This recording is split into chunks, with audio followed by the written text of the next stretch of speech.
Nagapangamuyo kita. Amay nga balaan sing ation Ginoo, nagapasalamat kami Lord sining bago naman nga kabuhi nga ginpahulapon naman sa amon nga nakakadto kami Ginoo sa sining balay mong alampuanan Lord. Salamat sa makaayo mo Ginoo in spite sa mga kabudlayan nga agyo namon apang kami nagapasalamat nga tagaan mo sa kusog Lord. Ikaw magpakamayo sining aga pagtatata sa amon bisan pa Ginoo ang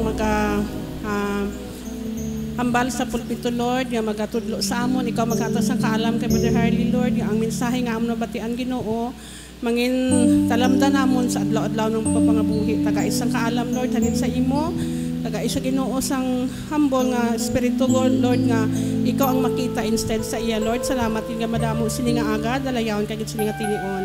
Ito na may ginapasalamatan ginamon in Jesus name. Amen. Amen. So pamungkol kita nan. Okay, ang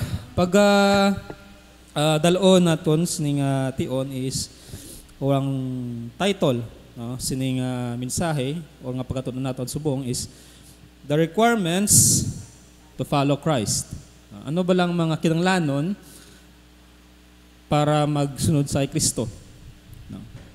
Magambal nga mga requirements amo na siyang mga kinahanglanon, no. So, ginkuha ko siya in Matthew chapter 16, verse 24.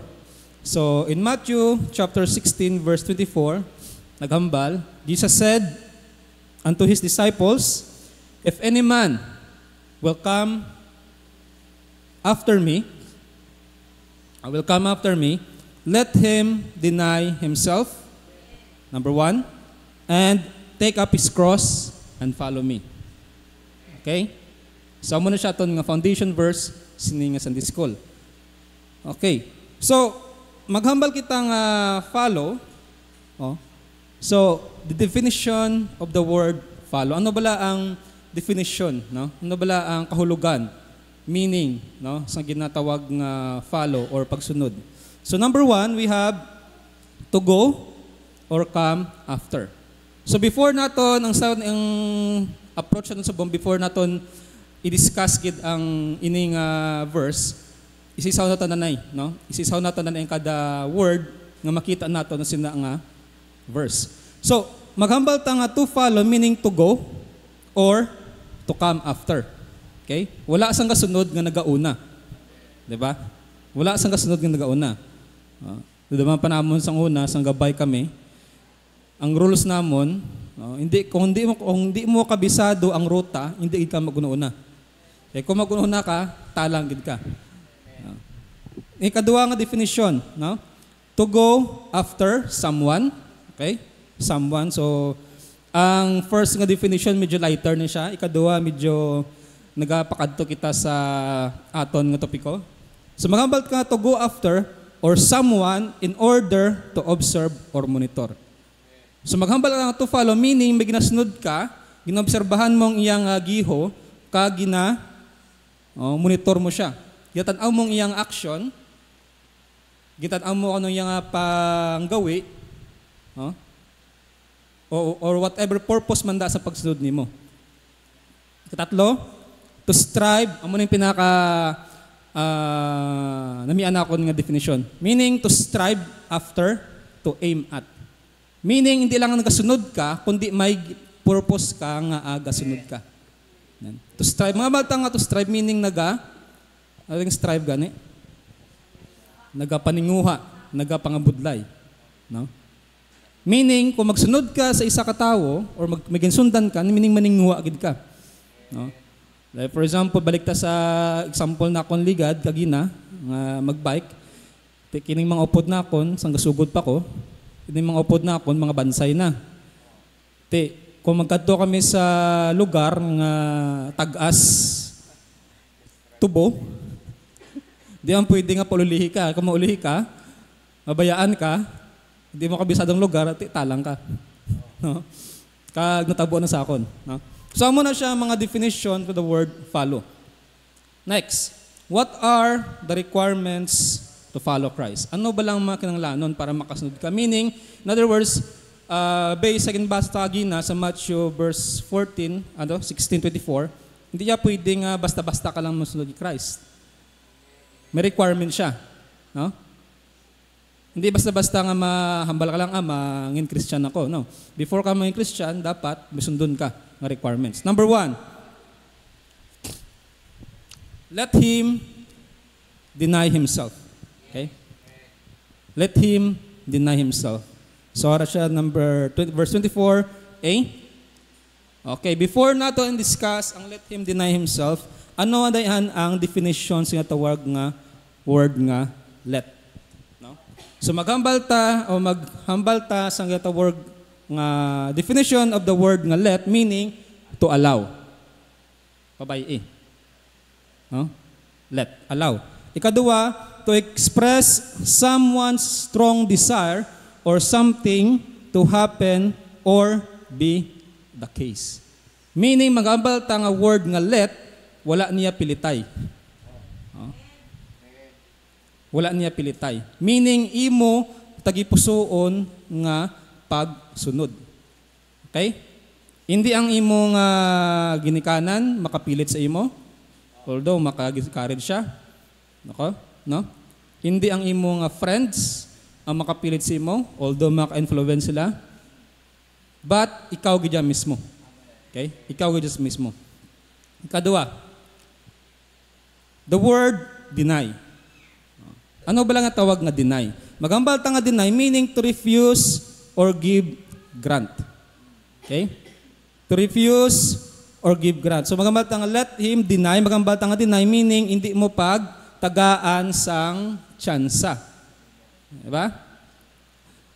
Refuse to give or grant or refrain from satisfying. Meaning di mo siya tagaan tsansa nga makabalos, no? Makasulod sa imo tagipusoon, no? So, okay. Let him deny himself. So ano ni siya balang mga dapat nato deny? So what are the things we Christians should deny? Ano ba lang mga bagay nga dapat natin deny bilang Kristiyano? Number 1, in 1 John chapter 2 verse 16 naghambal, for all that is in the world, number 1, the lust of the flesh, ano pa agad? The lust of the eyes, and the pride of life. So sang discussion ton ligad, amo ni siya ang tatlo ka kategori sang sala. Meaning, number 1, i-deny nimo ang lust of the flesh. Ano na bilang lust of the flesh? Hindi na ako magpa-discuss ni Lawi, kaya na-discuss ko ni Ligad. Mga baltang lust of the flesh, amo ni mga gusto sang lawas. No? Gusto lang tawhay permi. No? So, bulahan kita, nga mga kustuanon, tungod kiaga pa sang adlaw, nag-prepare kita para simba. Meaning, wala itong gipabayaan ang aton lawas nga magpahuway lang. No? Nga maghigda sa higdaan hasta alas 9. No? Ano pagid? What are the lust of the flesh? Meaning, mga balil lang basta gusto ang bawal. No? Bawal yagangyang, bawal magkadto sa mga lugar nga hindi dapat kadtuan sa Kristohanon, no? Bawal pangalipay nga gasulubra, bawal sa damo bawal, no? Ikadua, lust of the eyes. Ang lust of the eyes amo ni siya ang ginasuguran sang kahisa. No? Kahisa. Meaning tanan nga makita nimo sa imong mata nga do kanami amo ning diri ni gasugod ang tawag nga kahisa, envy. Sample B, nami sa lakyan. Mangutang ka man sa lakyan. No? Ano pagid? Nami ang cellphone. No? May iPhone 16. 16 po bang pinaka, no? 16 sa buong pinaka-latest, no? Hindi ko updated sa iPhone kaya hindi ko fan sang iPhone. No? Nami balay, damo mo siya grocery. Meaning tanan nga makita sang aton mata nga do kanami nga daw nga gusto mo bala ma-desire ka man nga gusto mo na, that is the lust of the eyes. No? Gwapa yung amigo, gwapa yung nobya, gusto ko gwapa man ako amigo o nobya. No? Amo na siya. Meaning magambal ang lust of the eyes, amo diraan na nagasugod ang envy. Dira nagasugod ang kahisa. Mag-desire ka sa mga bagay nga pwede makahinder sa imo, makapaguba sa imo. Now, ikaw mag-desire ka sa mga bagay nga gusto mo, dira nagsud ang utang. Kung mangutang ka, magdamo imutang, problema ka. Okay? Ikaduha, katatlo, and the pride of life. Magambal ta nga pride of life, bugal sang kabuhi. Amo ni siyang the first sin nga gin-commit sa kalangitan. No. Kung nga 3/4 no? 3/4 sang angheles sang langit nagrebuilde tungod sining pride. No? Tungod sining pride. So kung ang isa ka tao may pride, no, may bugal, way ginaya kadtuan nga mayo. Because pride goeth before destruction. No? Kaya makita ka mo nga tawo nga tama kataas ang pride, tama kataas ang bugal, ang ending sina kabalo na kamo sina. Because kung ng tawo may pride, but silingon sina wala siya nagakinahanglan sang Ginoo. Okay? Why siya nagakinahanglan sang Ginoo? Because ang iyang Ginoo iyang kagalingon. Ang muna ang hindi gusto ang Ginoo sang tawo nga matinastaason. Okay? Ang ginapangita sa tao ya, ang ginapangita sa Ginoo ya ang mga humble nga mga Kristiyanon. Because sa mga humble nga Kristiyanon di siya makaupod. Dira siya makaupod. Yeah. Okay? Napagid. So nga akin naton i-deny nga aton ang galingon because we are a new creature. No? Bago kita nga mga tinuga sa Ginoo. And since we are a new creature, therefore, if any man be in Christ, he is a new creature, and all things are passed away. Behold, all things are becoming new. Atong mga lust of the flesh, pride, lust of the eyes, the pride of life, dapat wala ito siya. Okay? Because we are a new creature. Ang mga daan naton nga mga pananggawi, ang mga daan naton nga mga gawi, nga ginapang obra, wala na to. No? But wala mo ko nagambal instantly dula dayon ha. Meaning it is a process of development. Okay, magambal ta nga develop meaning amat-amat. Okay? Amat-amat. What else? Because knowing this in Romans chapter 6 verse 6 to 7, knowing this that our old man is crucified with him. Meaning ang daan naton nga kinaugali. Magambal ta nga old man, daan kinagawi, daan naton nga mga panggawi, daan naton nga mga binatasan, daan naton nga kabuhi, was crucified with him, that the body of sin might be destroyed, that henceforth we should not serve sin. In verse number 7, for he that is dead is free from sin. Okay? Hindi na kita ya aton. No? Ang daan naton, let's consider nga ang daan naton nga panggawi, ang daan na kita wala na. Okay? So that's why gina-encourage kita nga let him deny himself because ang daan naton nga panggawi is wala na to. I-deny naton ang aton kagalingon sa mga bagay nga pwede makapa-destroy sa aton. And lastly, in Galatians chapter 2 verse 20 naghambal, I am crucified with Christ, nevertheless I live, yet not I, but Christ liveth in me. And the life which I now live in the flesh, I live by the faith of the Son of God who loved me and gave Himself for me. As Christians, hindi kita mahilig mag-decide sa aton-aton lang. No? Hindi kita mahilig mag-decide sa aton-aton lang. Mabaga ang atong desisyon, wala na base sa impulse. Wala na base sa aton emosyon. Kita mo na sa mga tao nga kadasig mag-decide. No? Kadasig mag-decide. Mga tao nga in an instant, decide ayon. Okay? So as Christians, before kita mag-decide, before kita mag-obra sa mga plano, especially sa mga plano naton, no? Especially sa mga handom naton, first, dapat i-consider naton ang counsel ng Ginoo. Okay? Because ang bal ni Paul day,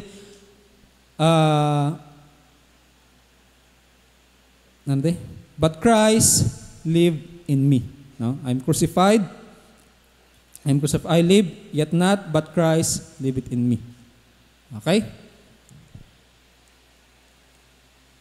Number 2. By the way, questions sa first points natin.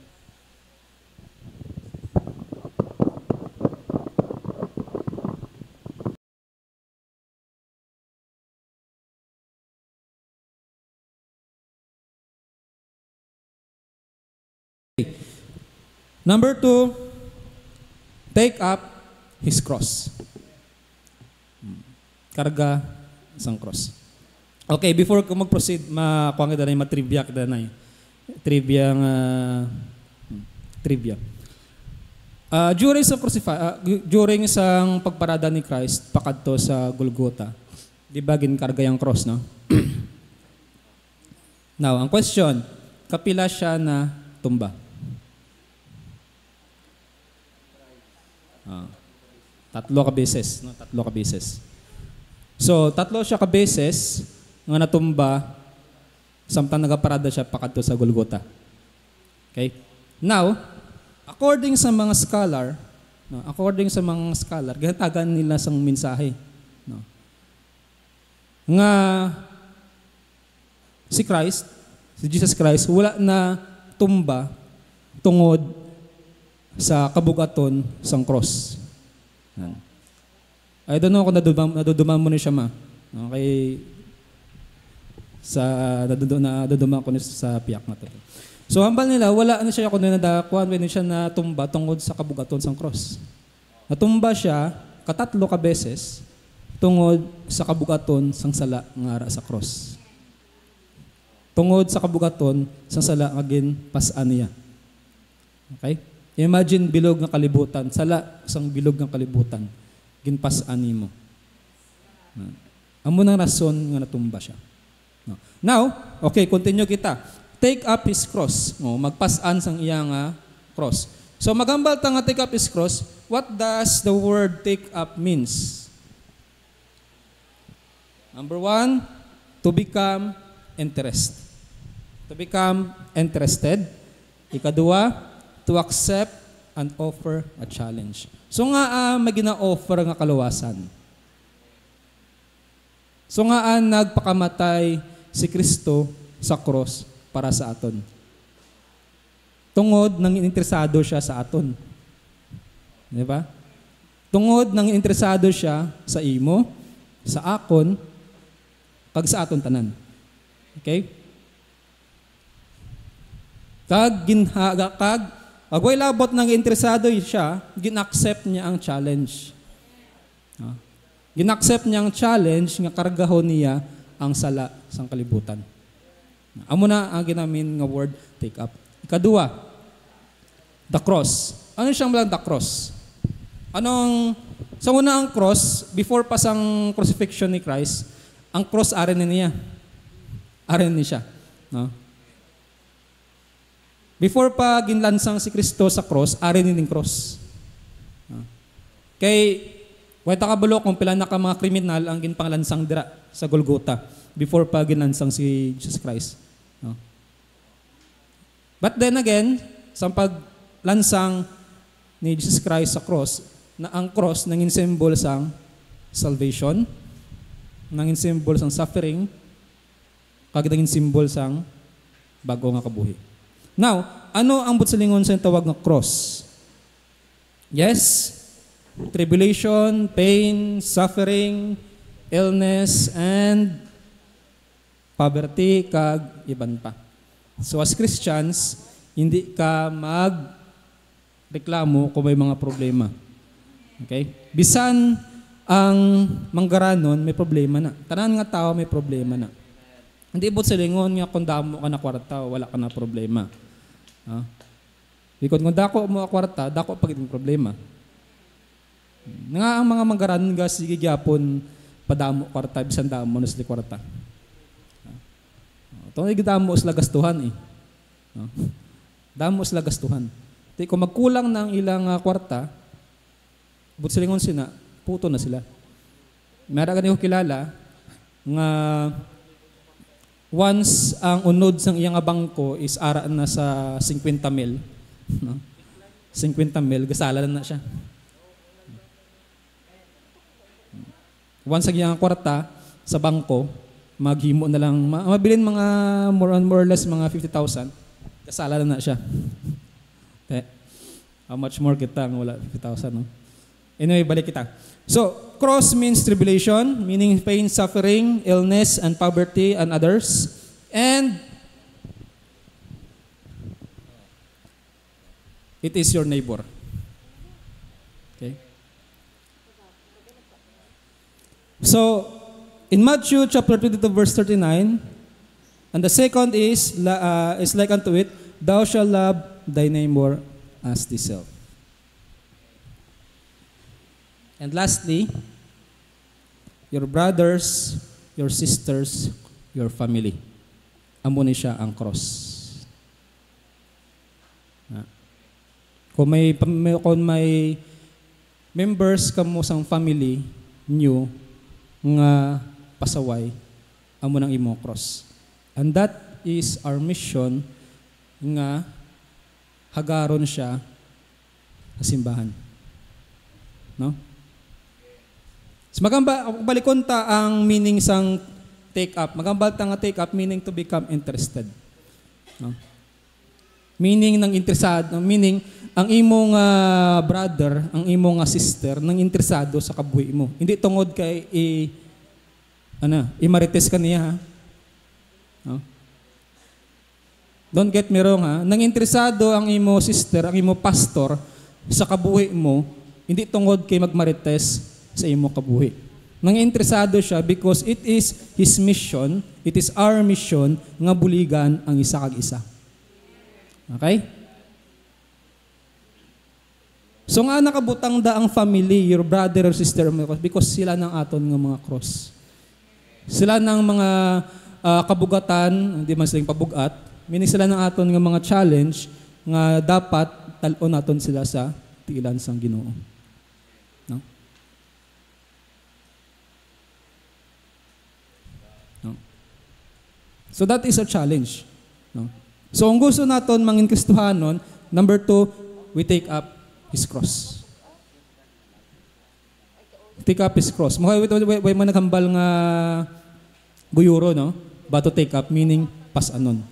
So, if you are a Christian, kung maghambal kang, hindi ko yung pagilabti sa kabuhi ko, kaya ako niya. No. Since you are a Christian, gin-open mo ang kabuhi nimo sa kay Kristo. Gin-open mo ang kabuhi nimo sa mga kauturan ninyo. So, kung sawayon kita, no kay kita sagad, sunggod. No? No kay kita sagad, pangakig.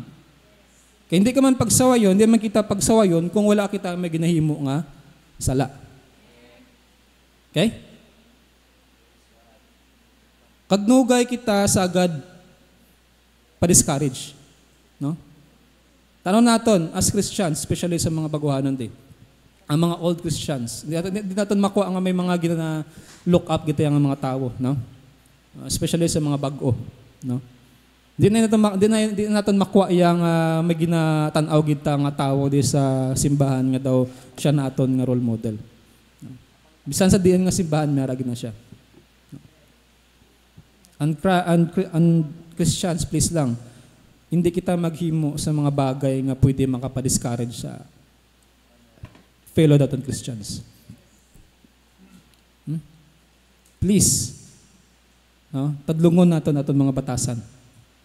No? Hindi niya pwedeng hasta san o kita intsindihon. Diba? Intsindihan lang, kaya mo gina siya. No. Yes, sa unay, kaduway, katatlo, pwede ka pa intsindihon. Ba't kung magdugay na pila ka nakatuig ng intsindi? Hasta san o ka mapa-intsindi? Hasta san o nga mo kasi na? Kung gusto mong intsindihon ka permi, may tawag kalibutan sina. Special. Kabula ka mo, kanong special ng mga tao? Abnormal. Diba? Gusto mo nga tagon ka abnormal? Abnormal Christian, kitungod gusto mo nga intindihan ka lang permi? Di ba? Wala sang special na Christian. Unless lang kung naturally inborn, amugig ka na.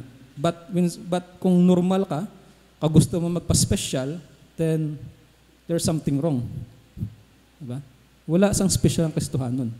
Hindi, hasta mintras, hasta saan intsindihon ka lang. Okay? Intsindihon ka lang.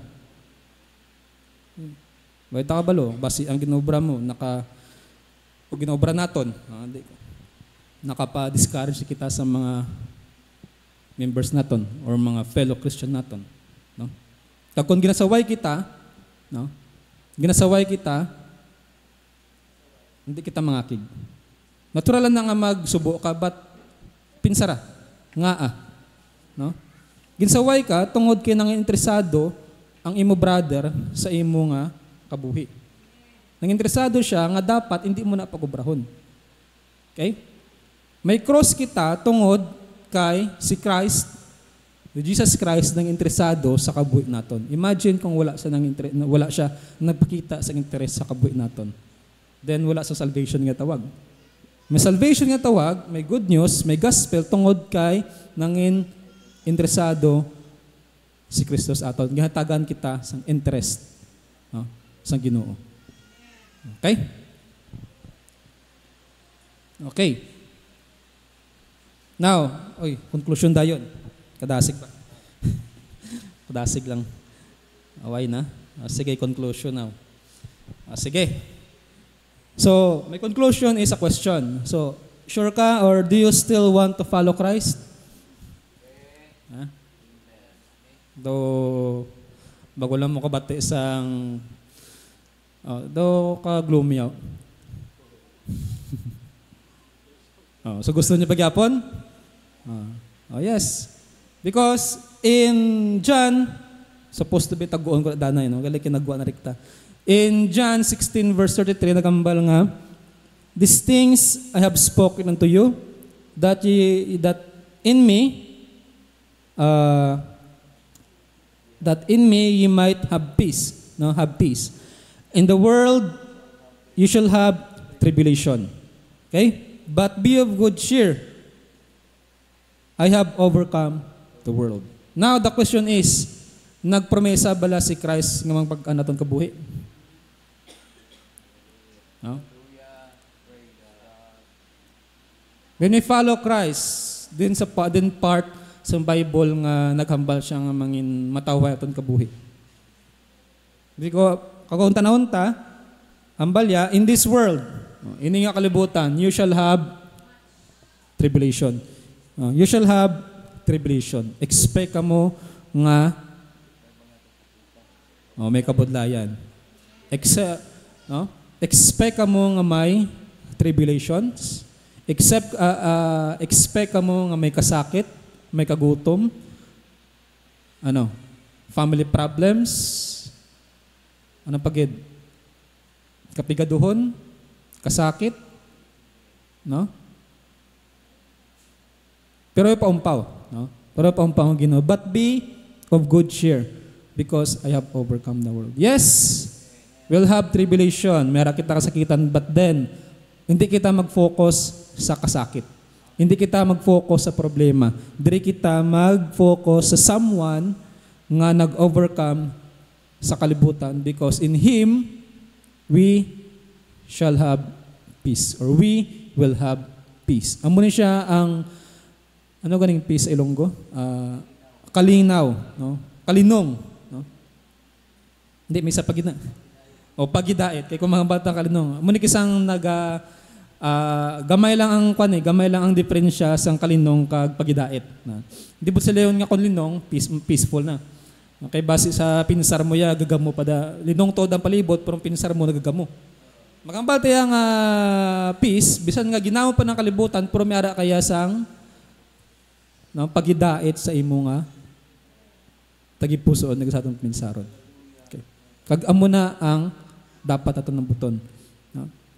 Subong padaan, no? Grabe magmahal ang tanan. Grabe magmahal ang tanan. Ikaduhon, no? Mga bugas. May tag 20 naman mga bugas ko, no? Anyway, So muna siya. No? Hindi kita mag-focus sa tribulation. No? Focus kita sa someone kay Christ nga nag-offer sang pagidait. No? Looking unto Jesus, the author and finisher of our faith. No? Hindi kita mag-focus perme sa kung kay pastor man da. Because si pastor one day makasala na. Kung in-focus mo dang imong attention sa kung imo brother, sa imo brother o sister, ang hinding sina, ma-discourage lang kita. Kuhaan mo lang ang mapustan, hindi lang pagkuatanan. No? Looking unto Jesus, the author and finisher of our faith. No? So, amo na siyang requirements to follow Christ. No? Number 1, let him deny himself. Ining mga kalibutan, ining mga kalingawan sang kalibutan, di na pagintrahan. Ining mga gusto sa aton lawas, i-deny naton siya na. Meaning, di tayo pagtagaan tsansa nga makasulod ang yawa, ang kaaway sa aton nga kabuhi. Ikadua, take up his cross. No? Take up his cross. Meaning, magbatas na kita nga, meron kita pagbatas. No? Meron kita pagbatas. Hindi lang sa aton, kundi sa aton nga mga kauturan. No? Hindi kita mangakig kung sawayan kita. Hindi kita mag-anbuot kung ginasaway kita. Okay? Because may salvation tungod si Christ nang interesado sa kabuhi naton. So kung nang interesado si pastor, ang imo brother sa kabuhi mo, hindi na tungod kay magmarites siya. Kundi para magtadlong ang kabuhi naton. Pangamuyo kita Ginoong Dios, iningati on Lord, nagapasalamat kami sa tsansa kag bagong adlaw idugang mo sa kabuhi namo Lord, nga maka-fellowship kami sa imo Lord kag makasimba kami sa imo. Salamat Lord sa imong pagtibig kag pagupod sa amon Lord sa pagkakataw kami nito. Salamat man Lord sa itong mga pulong Lord ginhatag nimo Lord para sa Sunday School Lord. Lord, I pray nga atong mga pulong Ginoo hindi lang ito magbilin o maglabay sa amon Lord ng idulong kundi apply namon Ginoo sa matagad namon ni kubuhi Lord. Na bilang Kristohanon ng Ginoo, meron kami ng duwa ka requirements Ginoo. Ang requirements na dapat masunod sa matagad mo. Nagbuli kami Ginoo ang atong mga pulong Lord hindi lang maglabay sa amon kundi gamit na mag-apply sa amon tagipuso sa amon matagad ang kubuhi mo. I pray Lord, nagbuli kami Ginoo sa matagad namin because kami na Ginoo wala kayong Ginoo sa pagulong namin Lord na puso mo sa likod mo. I also pray Ginoo sunod ni bayan sa nga pagsimba Ginoo. I pray nga ikaw giya Ginoo sa mga tao na gamitin niyo mo Ginoo. I pray nga ikaw giya sa madalasang person worship, sa worship leader, magsuman sa magdala Lord sa imong mensahe. Lord, buksi ang mga tigipuso na Lord sa pamati sa mga pulong nimo Lord. Pakamayuha kami Ginoo pagi sa mga pulong nimo, pag-recharge kami Ginoo. Lord, tanan Ginoo ito ganang salig sa ngalan mo na mahal. In Jesus' name I pray. Amen.